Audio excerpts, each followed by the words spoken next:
Okay, dito kami ngayon sa beach.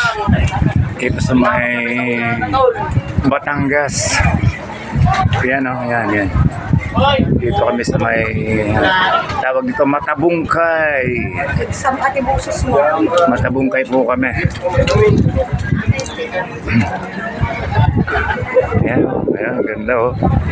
Ang ganda ng bandito. Ganda ng beach. Linis po dito sa Matabungkay.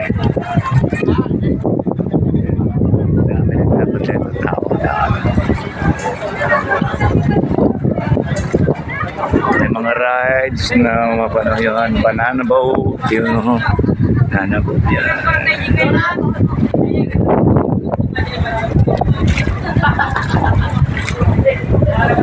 Okay mga katrabaho, relax muna kami.